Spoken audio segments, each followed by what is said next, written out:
এখন আমরা একটি পেজের ব্যাকগ্রাউন্ডকে কিভাবে পরিবর্তন করা যায় সিএসএস এর মাধ্যমে সেই বিষয়টি যদি দেখতে যাই তবে আমাদেরকে নতুন একটি সিএসএস কোড ক্রিয়েট করতে হবে। আমরা যাচ্ছি নিউ সিএসএস রুল, এখান থেকে ট্যাগ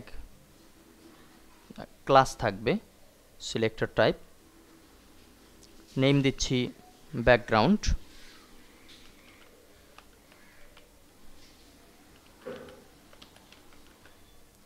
এবং দিস ডকুমেন্ট অনলি এটি ওকে দিচ্ছি। এখান থেকে আমরা ফন্টের ব্যাপারটি এবার করব না, আমরা যাচ্ছি ব্যাকগ্রাউন্ডে একটি কালার আমরা চুজ করব। ধরুন এই কালারটি চুজ করলাম, কিংবা এখান থেকে আমরা কোনো ইমেজকেও আমাদের ব্যাকগ্রাউন্ড হিসেবে ব্যবহার করতে পারি। এরপরে রিপিট করা যেতে পারে, যদি কোনো ছোট ইমেজ হয় তবে সেটি রিপিট করা যেতে পারে।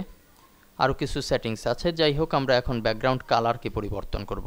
আমরা এখন অ্যাপ্লাই যদি দেই, এরপরে ওকে এটি দিলাম, আমরা দেখতে পাচ্ছি ব্যাকগ্রাউন্ড নামে একটি কোড কিন্তু জেনারেট হয়েছে। এখন এই ব্যাকগ্রাউন্ড কোডটি আমরা কোথায় ব্যবহার করব? আমরা যদি এখানে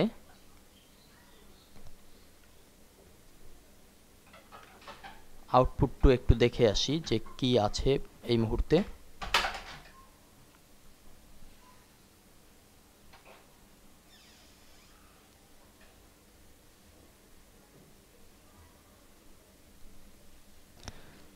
আমাদের আউটপুট কিন্তু এই মুহূর্তে সাদা অবস্থায় আছে। আমরা ব্যাকগ্রাউন্ডের জন্য ব্যাকগ্রাউন্ড নামের একটি ক্লাস ক্রিয়েট করেছি মাত্র, ব্যাকগ্রাউন্ড কালার দেয়া হয়েছে একটি।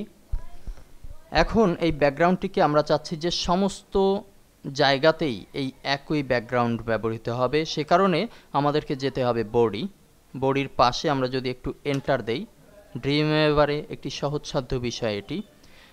এখন আমরা দেব ক্লাস, বডির ক্লাস হবে, যেহেতু আমরা ক্লাস গঠন করেছি সিএসএস থেকে, আমরা দেব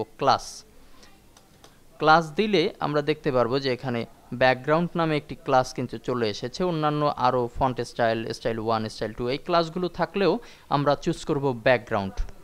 এটিকে এন্টার দিয়ে রাখছি এবং আমরা যদি সেভ দেই, এখন আমরা আবার ব্রাউজারে গিয়ে রিলোড দেই। হ্যাঁ, আমরা দেখতে পাচ্ছি যে আমাদের ব্যাকগ্রাউন্ডটি কিন্তু পুরোপুরিভাবে আমাদের এই সাইটে যুক্ত হয়েছে। তো এভাবে করে আমরা ব্যাকগ্রাউন্ড ক্লাস তৈরি করে বডির মাঝখানে ক্লাস ঘোষণা করে নির্দিষ্ট ব্যাকগ্রাউন্ডকে যদি ধরিয়ে দেই, তবেই কিন্তু আমরা সুন্দর একটি ব্যাকগ্রাউন্ড পেয়ে যাব। ধন্যবাদ।